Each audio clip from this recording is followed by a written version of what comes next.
most people think that, oh, I'm born with this voice, I cannot change it. But the voice we're born with, it can be changed.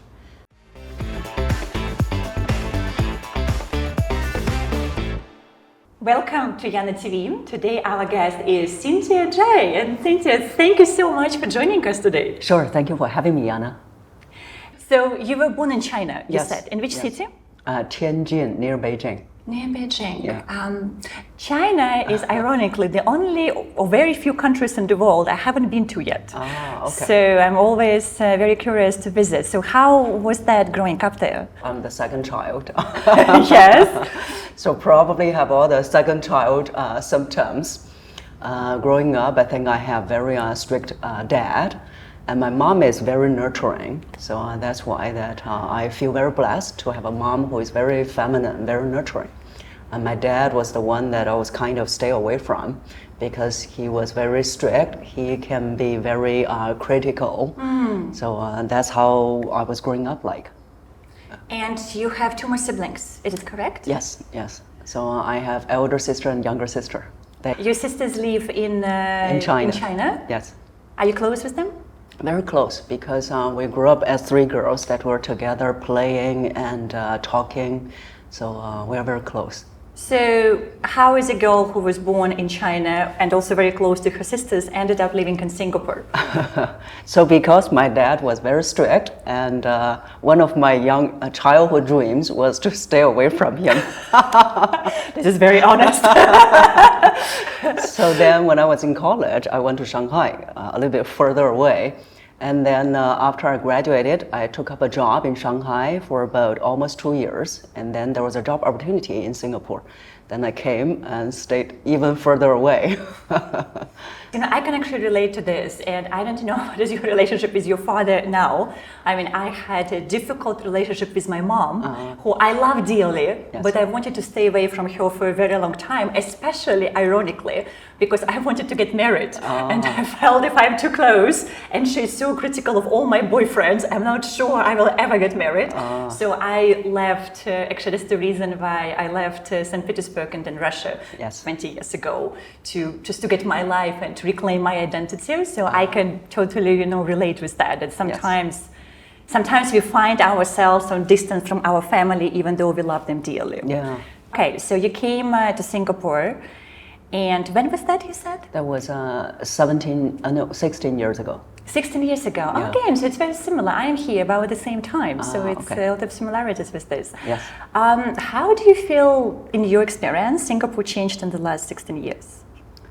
I think economically, Singapore is growing stronger and stronger, and now it's really the center in this region. And in the past, when I arrived 16 years ago, people are still comparing Singapore with Hong Kong. Now they don't even mention that anymore because I think Singapore has grown very strong economically and also in other areas as well. So that's why that Singapore has been attracting talents across the world. Why do you think is that? Why do you think there is such a rapid expansion in a country? When I travel around the world, I realize that in a lot of places, if not all, that people do not trust their government. Well, in Singapore, people still trust their government. So I think the government has done a lot of good job. And also the other thing is, Singapore government is really for the people. So that's how I have felt over the years. And so when you arrived here as someone who was born in China, did you feel welcomed immediately? I think in Singapore people, they are quite friendly. So that's my immediate impression when I arrived in Singapore. And then, of course, I think it's probably like anyone who comes to Singapore, it takes time for people to understand you, to know you, then they will welcome you, or you feel welcomed. So that's why that over the years, I have grown my affection towards Singapore. So I always say that China is my birth mother and Singapore is my adopted mother. This is beautiful. That's such an interesting way to say it. I can relate to this a lot because Singapore, out of all places where I lived before, and I used to live in Europe, in US, it's the longest compared to where I was born and where I grew up. So you could say it is like a second adopted mother. Yes. When you said when you moved here, was it easier to integrate? I would say it's quite easy. And also that's why sometimes I feel I'm so lucky that the first country I've ever lived, and probably will be the last country I've ever lived outside of China, is Singapore. Because in Singapore that everywhere you go, there are signs either in English or Mandarin or some other languages. So it was easier to integrate for me. And also there is a large population of Singaporean Chinese. So it was relatively easier for me. And so here's a girl who is arriving to study, and then so tell me, so how did your life unfolded in the last 16 years? So then when I came, initially I was very excited because I thought, okay, there's a new country. And also now no one is controlling me. No father is next to you. Yes. And then, so I felt very excited. And in the first 2 years, I was working in a company. And then because that, in Singapore is so multinational, international, you get to meet people with all kinds of backgrounds, all kinds of jobs. And then so I got to connect with people who are running their own businesses. And that actually inspired me to start my own business about 14 years ago. So I think I started my journey in Singapore working for a company. And then 2 years later, I started my own business. And then because of the people that I've been interacting with, they were able to run their own business for a long time as well. So I was inspired. And so for the past 14 years, I've been running my own business. And also because of the platform in Singapore is so international, I'm able to reach people, reach clients all over the world as well. I'm also an entrepreneur. I have, several companies and different things that I'm doing. And in my experience, it was so easy to start your own business in Singapore. And I think it still is. Yes. Just, logistics of it, like the practical stuff, just to do that. Again, in most of other places, you would need much more papers. It would take much longer, probably would be much more expensive. Yes. So here it's almost like you have to be really, really lazy not to do it. Yes. So when I started my business, I registered online. It took half an hour. And then my good friend in Shanghai at the time, she also started her own company. And she said, what, 30 minutes? I took 3 months. Exactly, right? To open a company. Yeah. So I would say also maybe that's one of the reasons why Singapore is expanding so quickly, because clearly there is this intention that this place wants to welcome people who are more entrepreneurial, who it's easy to start a company, it's easy to grow your business, and so more and more people are coming and doing that. Yeah, that's right.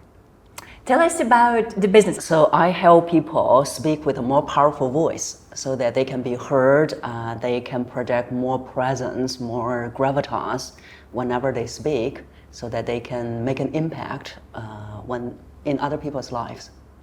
And when we talk about speaking with more powerful voice, is it similar like when we talk about singing, like a vocal voice? Okay. Or is there a difference between like singing voice and speaking voice? There are differences. So I was trained in singing. When I was in schools, I was performing. But then it doesn't translate to a good speaking voice automatically. So that's why early in my career, I had to learn how to project a stronger, more powerful voice myself.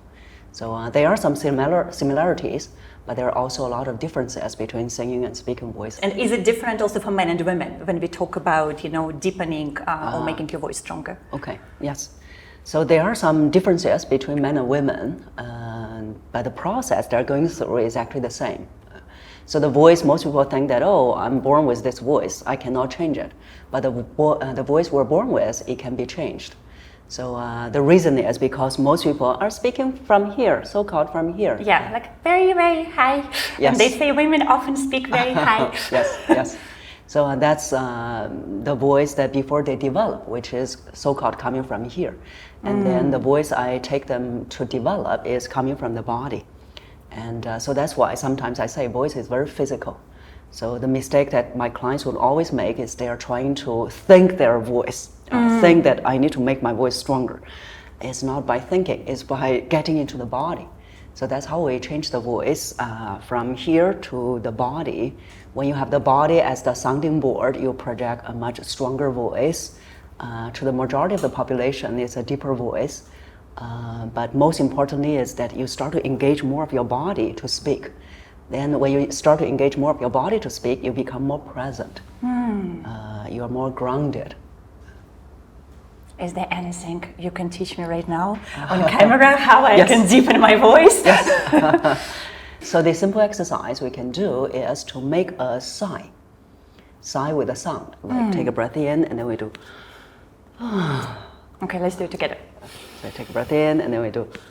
Yes. Well, I feel like, it moves here. That's right. Instead of maybe this, it moves just deeper in the chest. Yes, yes. So because when we do this exercise, it's releasing the tension in the body. So the best voice comes from the most relaxed body. So when we do that, it is much more relaxed. And then also when we are more relaxed, the voice comes from so-called somewhere deeper. So that's where one of the exercises we do to shift the voice from here to here. I love that, beautiful. I will practice that. Yes.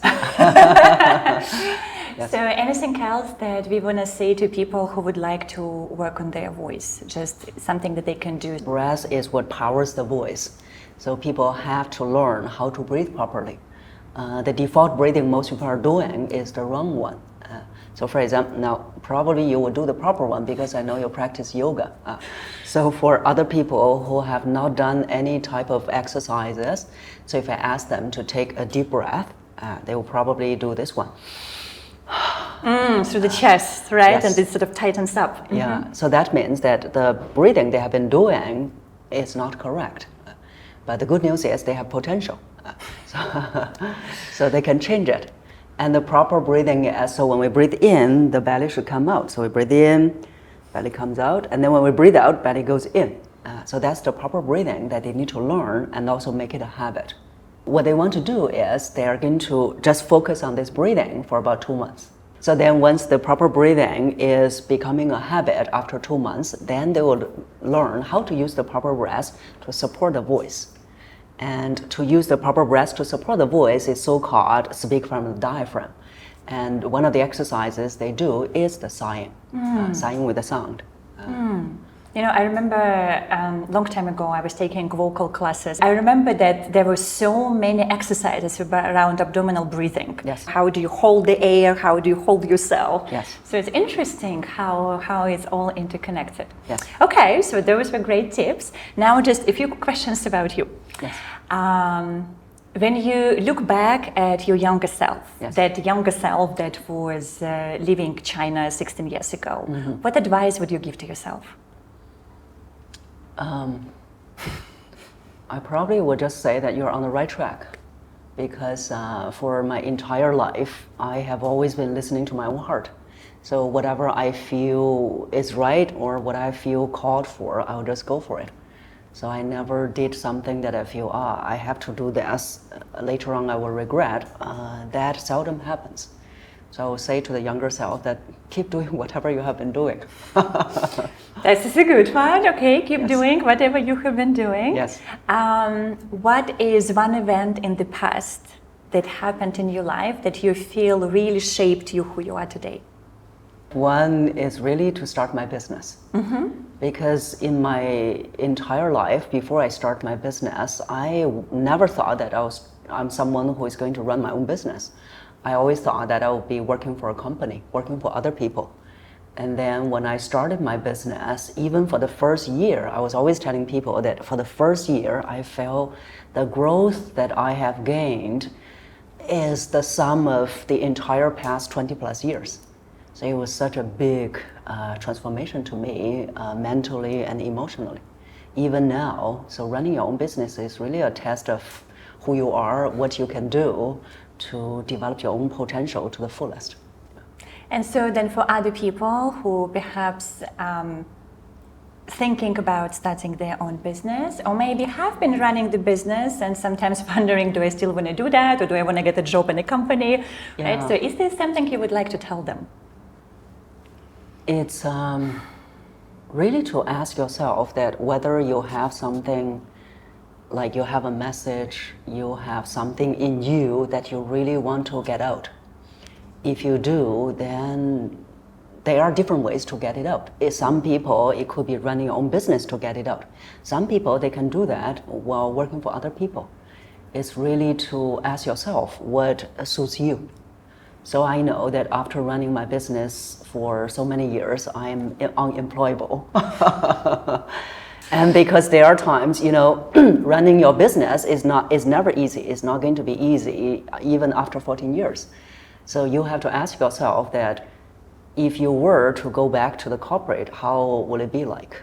So I knew that in the early stages that whenever I thought about going back to the companies, the image is me dragging myself to work, only giving 20% of my talent. Then I knew that I'm not going to go back.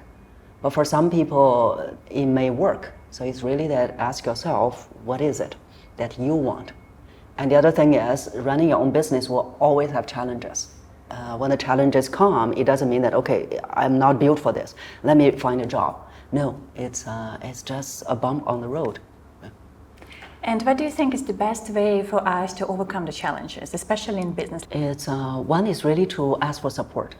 Because I remember the very first time, that was in 2013.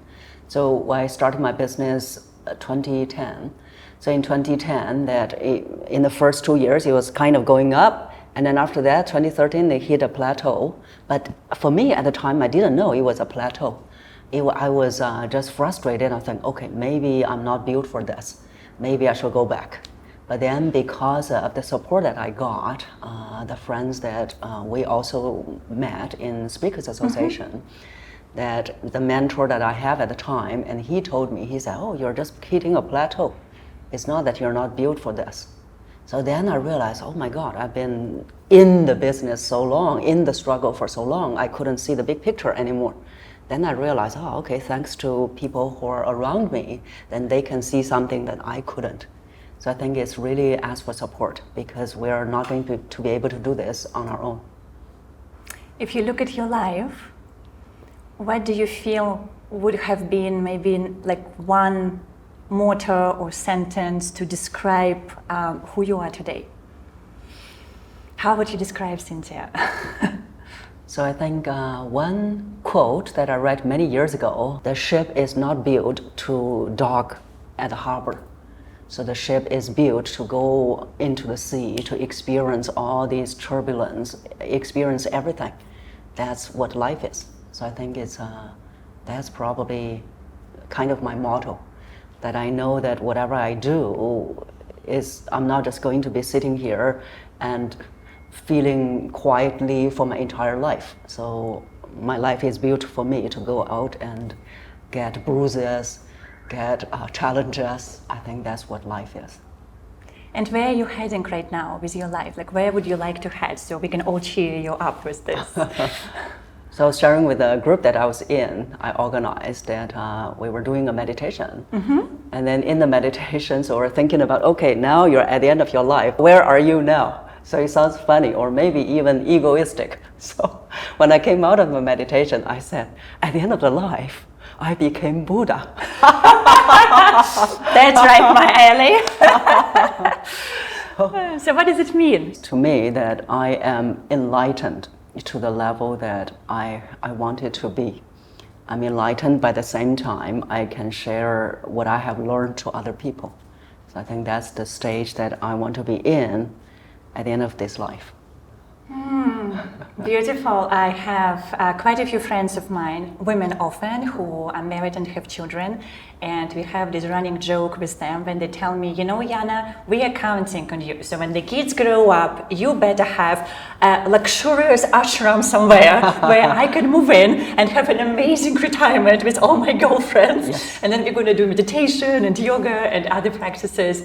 So who knows, I might see you there somewhere. Yes. Thank you so much, Cynthia. It was a pleasure to have you here today on Yana TV. And maybe we just finish today with the final question. If there is one message that you would like to say to your own soul at the moment, so what would it be?